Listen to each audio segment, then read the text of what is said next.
गिद्ध के कानों में एक बात पहुंच चुकी है और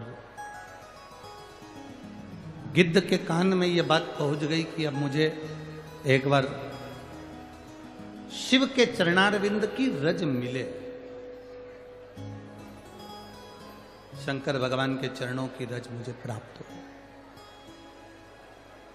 अब गिद्ध ढूंढने लगा कि कोई शंकर का भक्त, कोई राम का भक्त, कोई कृष्ण का भक्त, कोई दत्त का भक्त, कोई देवी का भक्त, कोई भगवान का गुणगान करने वाला, कोई भगवत स्मरण करने वाला जिसके चरण की रज मुझे मिले।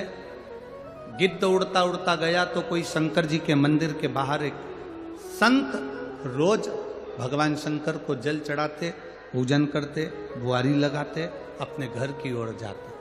गिद्ध ने देख लिया, चलते चलते ये संत मुख से बोलते जा रहे थे, नमः शिवाय, ओम नमः शिवाय, ओम नमः शिवाय, ओम नमः शिवाय, बोलते हुए।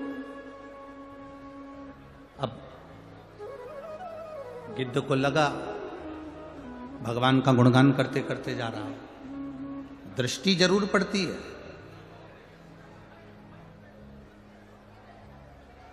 जैसे तुम्हारे गले में सोने की चेन या मंगलसूत्र रहता है तो चोर की दृष्टि तुम पर रहती है। तुम बहुत सुंदर हो तो लुच्चे की दृष्टि तुम पर रहती है।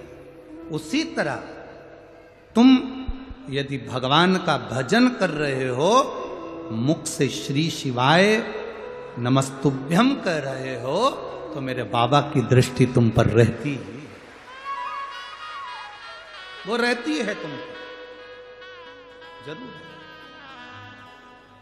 अब गिद्ध ने देखा कि यहां से संत जा रहे हैं तो उनके धूल में गिद्ध ने अपने पंख को लपेटा। अब रज में, धूल में, मिट्टी में पंख को लपेटा, पर पंख सोने के नहीं हुए।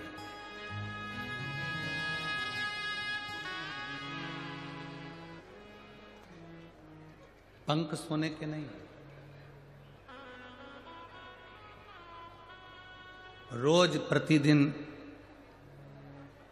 शिव चर्चा कर कर, शंकर का जल चढ़ाकर, शंकर का गुणगान कर कर, शंकर की सेवा कर कर संत निकलते, उनके चरण की रज में पंख फैलाता, गिद्ध लोट लगाता, पर उसके पंख सोने के नहीं होते। उनके पंख सोने के नहीं। कई दिन निकल गए, सोने के पंख नहीं हुए। एक दिन पार्वती जी ने देवादिदेव महादेव से पूछ लिया, बाबा आपसे एक निवेदन है स्वामी। शिव जी बोले, क्या? एक बात बताओ, ये गिद्ध मांस का भक्षण करने वाला, ये गिद्ध मांस के छीतड़े छीतड़े करने वाला, ये रोज जमीन पर लोट क्यों लगाता है? शिव जी ने कहा, किसी संत के मुख से सुन लिया था कि जो शंकर का भक्त निकल कर जाता है, उसके चरण की रज पंख में लग जाती है तो पंख सोने के हो जाते हैं। तो पार्वती जी ने कहा, संत ने कहा तो आप ही की तो वाणी है, फिर इसके पंख सोने के क्यों नहीं होते? इसके पंख सोने के क्यों नहीं हो रहे? शंकर भगवान ने कहा, इसके पंख सोने के तो हो जाएंगे, पर इसने जिंदगी में जितना जितना पाप करा है, जब तक वो पाप कटेगा नहीं तब तक पंख सोने का होगा। पहले पाप तो कटे।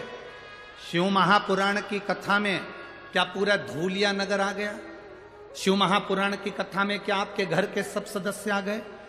घर में अगर 10 सदस्य हैं तो शिव पुराण में 1, 2, 3 लोग पहुंचे होंगे, बाकी के लोग कथा में नहीं पहुंचे होंगे। क्या सबकी सब कथा में पहुंच जाते हैं? नहीं। क्या पूरा शहर कथा में पहुंच जाता है? नहीं। क्या पूरा गांव कथा में पहुंच जाता है? नहीं। उसका कारण केवल इतना है, जैसे बगीचे में फूल बहुत सारे हैं, माली को जो अच्छा लगता है वो तोड़ लेता है, उसी तरह मेरे भोले को जो अच्छा लगता है उसे बुला लेता है।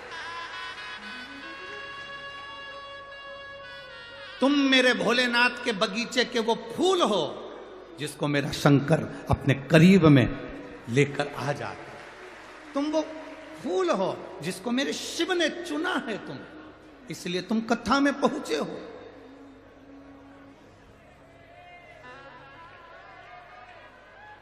तुम वो पुष्प हो जिसको भगवान ने चुन लिया आपको अपने लिए।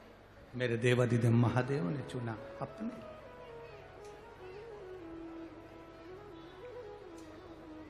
आप कभी ये मत क्यों, मेरा बेटा तो कभी मंदिर जाता ही नहीं है, मेरी बहू तो कभी मंदिर में दिया लगाने नहीं जाती, इतनी बेकार बहू, कभी एक लोटा जल चढ़ाने नहीं जाती, उसको अपने आप से फुर्सत नहीं मिले, उसकी औलाद से फुर्सत नहीं मिले, मायके से फुर्सत नहीं मिले, फोन लगाने से फुर्सत नहीं मिले, कभी मंदिर नहीं जाती। कभी अपने मुंह पर ये शब्द लेकर मत आना, कभी शब्द लेकर मत आओ ऐसा कि तुम्हारी बहू मंदिर नहीं जाती, या मोबाइल से फुर्सत नहीं मिले, या काम से फुर्सत नहीं मिले, औलाद से फुर्सत नहीं मिले। अपने को नहीं बोलना। तुम तो ये सोचो, तुम मंदिर जा रही हो ना, तुम कथा सुन रही हो ना, तुम एक लोटा जल चढ़ा रही हो ना, तो तुम ये जान कर रखो कि बाबा ने पूरे घर में से तुझको चुन कर रखा है, इसलिए वो बुला लेता। क्यों टेंशन लेना फालतू का? आग लगे बस्ती में क्या किसको रोइए, चादर तान के सोइए। बोल बम का नारा है,